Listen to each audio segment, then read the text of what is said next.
E aí, magos da programação, ou melhor, aprendiz da programação, porque se você tá aqui nesse vídeo ou nessa série de vídeos, dependendo de como a gente vai deixar aqui o formato pra vocês, muito provável você tá querendo aprender um pouco mais sobre programação no geral. E que bom que você tá aqui, porque nesse vídeo a gente vai ensinar tópicos essenciais do que você precisa, pelo menos para começar ali no mundo da programação. A gente vai ensinar principalmente a programação e suas utilidades, uma introdução breve no mundo da programação, as linguagens que você vai usar na programação, algoritmos, enfim, fica com a gente até o final para você entender um pouquinho como é que funciona, tá bom?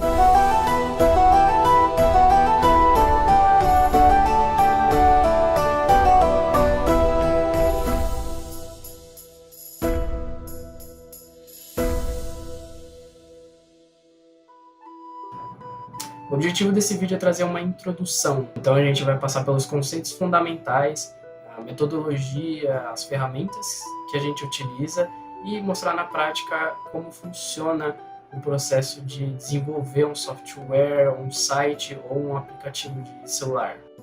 Para começar, é importante entender o conceito de algoritmo, que é uma sequência de instruções lógicas com o objetivo de chegar a uma meta final, objetivo que foi o motivo da gente criar aquele código. Um exemplo bem básico de algoritmo é uma receita de bolo, onde você tem desde a separação dos ingredientes, o processo de as instruções de com qual ingrediente você mistura tal ingrediente e quando você faz isso, até o último passo que seria o momento certo de tirar o bolo do forno. Então, falando de uma forma bem por cima, aí você tem um algoritmo. Quando a gente cria um software, o processo é parecido. Nós damos as instruções que o computador vai executar com algum objetivo, por exemplo, numa calculadora. O primeiro obstáculo no caminho é o computador não fala a nossa língua e nós queremos que ele entenda nossas instruções. O computador enxerga o mundo em binário, zeros e uns. Ele não fala a nossa língua. Então a nossa forma de se comunicar com o computador é através das linguagens de programação, que vão funcionar como um intermédio entre nós e a máquina. Falando bem por cima, a gente tem a linguagem de programação, que a gente vai utilizar para escrever o nosso código. Esse código vai ser interpretado, vai ser lido, vai ser traduzido para uma linguagem que o computador entende, e em seguida ele vai executar a função que a gente programou. O que nós utilizamos para escrever os códigos são as chamadas IDEs, Integrated Development Environments, ou Ambiente de Desenvolvimento Integrado. Existem as mais simples, que são basicamente editores de textos que mudam a cor de cada termo de acordo com o que ele faz dentro do programa. Existem os mais simples, que são basicamente editores de texto que mudam a cor de alguns termos de acordo com o que ele faz dentro do programa. Um exemplo disso é a IDE nativa do Python, a linguagem de programação Python. E a gente tem as IDEs mais robustas, que elas apontam erros no seu código, completam termos antes de você terminar de digitar eles para poupar tempo e, em alguns casos, até sugerem linhas de códigos para implementar no código que você está escrevendo, né? Baseado no banco de dados da IDE. Como, por exemplo, a IDE Eclipse, que é uma IDE bem popular. Quando a gente fala de programação, é uma área obviamente muito extensa, né? E uma das primeiras dúvidas que acaba acontecendo é para que área que eu vou. Então, a gente tem, por exemplo, dois exemplos que a gente pode dar muito bons, que é o front-end, que a gente pode chamar aqui do cara bonita da web. É o cara bonito da internet. Imagina que o front-end é como a fachada de uma loja. Se o site fosse uma pessoa, o front-end seria o rosto bonito e bem vestido. Ele literalmente é um dos motivos do porquê o programador tem que saber pelo menos o básico do design gráfico ou, né, de UI, né, UX design, ali baseado no que vai ser interessante para que a pessoa veja. Então ele se preocupa com o layout, as cores, os botões bonitos que você clica, por exemplo. Então também serve com as animações, basicamente toda a experiência visual. Resumindo, é aquele site assim que você olha e você fala, nossa, que interface da hora de mexer, que fluido, né, de mexer. É basicamente isso a parte que o front-end cuida. Então HTML vai envolver isso bastante, que é uma coisa que a gente vai ver lá mais pra frente, o Lucas vai mostrar pra vocês. Já o back-end, ele é o cérebro, né? Imagina que ele é o cérebro por trás das cortinas. Então se o front-end é o rosto bonito, né, ele é o cara, ele é o mago que faz a magia acontecer, o back-end, ele é o por trás, ele é o cérebro genial escondido nos bastidores. Então, basicamente, o front-end e o back-end, então, eles trabalham em equipe. Você precisa dos dois para você fazer, por exemplo, um site ou para fazer alguma experiência, um programa, alguma coisa ali de usuário na internet, em programação, tá? Eles são responsáveis por criar justamente a mágica da internet, seja lá o que você for criar, o feitiço que você for ali soltar, né? O front-end, ele se preocupa com a aparência, tornando as coisas bonitas e amigáveis para você, e o back-end é o cérebro por trás. Ele faz com que tudo funcione e armazene as informações importantes do seu negócio, né? Então assim, da próxima vez que você for visitar um site, fica de olho nessas coisas, né? Repara nisso, repara em como é que cada um funciona. Se você olhar também no inspecionar, você consegue ver mais ou menos como é feito ali algumas coisas no HTML do site. Mas, agora, mais importante, vamos conhecer um pouquinho quais são as linguagens de programação mais famosas, mais conhecidas. Existem muitas linguagens de programação, a gente ficaria o dia todo aqui, mas as mais famosas a gente vai dar uma olhada agora.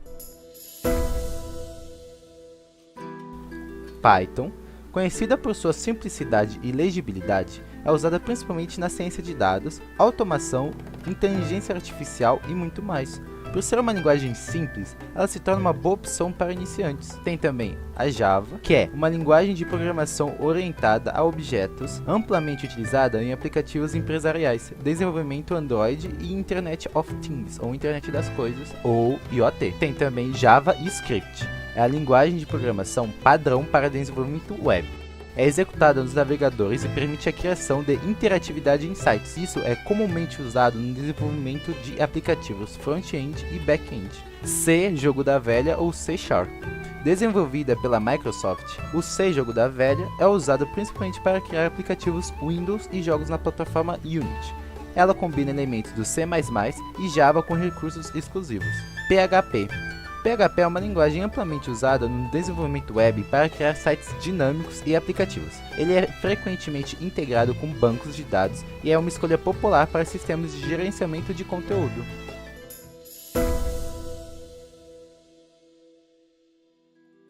Das linguagens de programação, é necessário que se defina os dados que serão trabalhados e interpretados pela linguagem.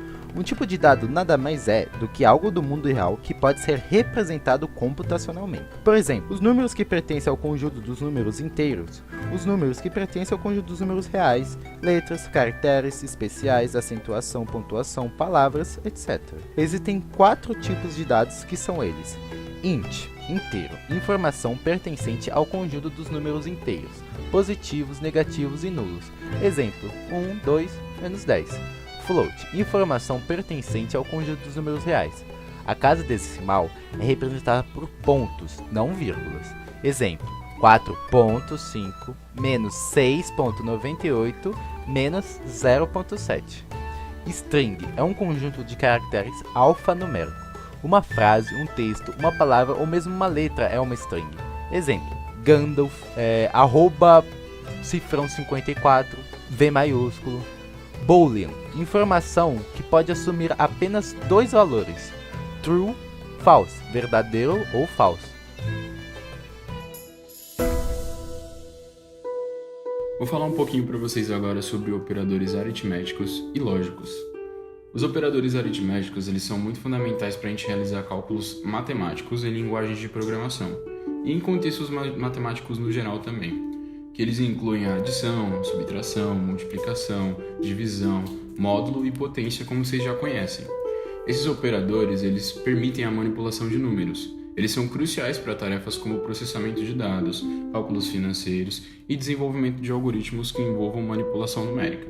Um exemplo: se tivermos as variáveis a e b com valores de 5 e 3, respectivamente, a expressão seria a mais b resultará em 8. Os operadores lógicos são utilizados para avaliar condições lógicas e realizar operações em valores booleanos, verdadeiro ou falso. Os principais operadores lógicos são o elógico, AND, ou o lógico, que é OR, e o não lógico, NOT. Eles desempenham um papel crucial em estruturas condicionais, loops e em geral na tomada de decisões em programação. Os operadores lógicos eles permitem que os programas executem ações específicas com base em condições específicas. A conclusão é que, em programação, os operadores aritméticos e lógicos são ferramentas essenciais para realizar cálculos numéricos e tomar decisões com base em condições específicas. A compreensão desses operadores ela é crucial para desenvolvedores, pois formam a base para a construção de algoritmos eficientes e lógica de programação coerente. O uso adequado disso contribui significativamente para a criação de código claro, conciso e funcional.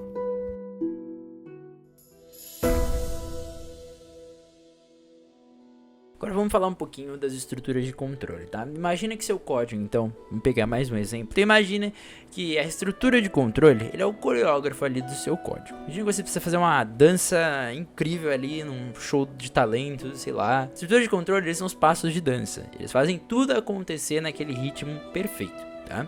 Eles são exatamente o que vai dizer pro programa quando avançar, quando dar um passo pro lado, ou fazer, sei lá, fazer uma mortal, dar uma pirueta, sei lá. E a gente tem alguns exemplos. A gente tem 4 exemplos de estruturas de controle, tá? A gente tem o if e o else. O if e o else, eles são basicamente a decisão ali que você vai tomar na hora de fazer, sei lá, os passos de dança, sabe? A gente tem o if, que se lê se, né? Se a gente passar para o português ali no significado. E a gente pode ver aqui, por exemplo, num código que eu fiz para dar esse exemplo. Vamos supor que a gente está tentando colocar ali uma música, né? Pra, sei lá, descobrir o gênero ali da música, né? Então é if, música, se a música igual salsa, né? Então dança salsa. Como se, sei lá, a gente começasse ali a tocar. Ou a gente tá com um rádio ali, com um programa. E ele realmente decidisse ali já tocar salsa. Else, se não, a gente coloca dança tango, para tocar tango. O if e o else, ele é usado para executar um bloco de código se a condição for verdadeira e o outro código se a condição for falsa, tá? Então você vai aplicar condições ali no seu código para, se uma situação acontecer, outra vai acontecer. Por exemplo, esse exemplo aqui. O while, ele é um loop, tá? Igual, por exemplo, loop de música, ele executa um bloco de código enquanto uma condição específica for verdadeira. Então, enquanto uma coisa for verdadeira no seu código, ele vai continuar rodando eternamente até dizer chega. Então, por exemplo, vou rodar os números de 1 a 7 e até 7 ele vai parar. Então, ele vai rodar enquanto os números forem menores que 7 é verdadeiro. Quando chegar em 7, ele vai parar. Bem simples isso aqui também. O loop for também é um outro tipo de loop, mas ele é uma interação sobre uma sequência. O que quer dizer isso? Ele é utilizado para percorrer uma sequência, tipo uma forma de lista, né?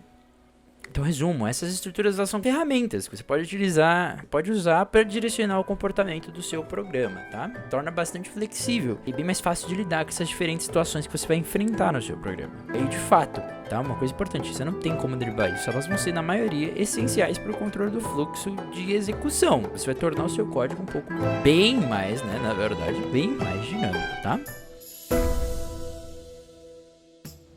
Falar um pouquinho mais agora sobre uma questão muito importante, as variáveis, tá?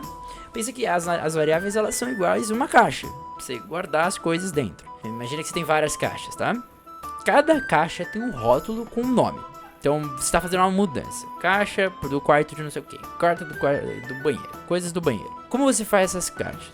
Na caixa chamada coisas do banheiro, você coloca um número, tipo as coisas que vão ter ali mais ou menos no banheiro. Na caixa coisas do quarto, né? Você vai colocar um monte de letras ali informando, sei lá, os itens que vão ter na caixa. Por que isso é importante? Porque mais tarde, quando você for precisar dessas informações, você não vai precisar caçar o código inteiro. Você não vai precisar ver na caixa inteira, por exemplo. Você vai vir na caixa, pegar o número lá de dentro e pronto. Mesma coisa com o seu código no programa, tá? As variáveis, então, elas são basicamente essas caixas com nomes importantes. Elas vão guardar informações para você usar no seu programa. Quando você precisar dessa informação, é só olhar na caixa certa. Simples assim. Vamos dar um exemplo? Eu coloquei aqui, coisas do banheiro, igual a 25.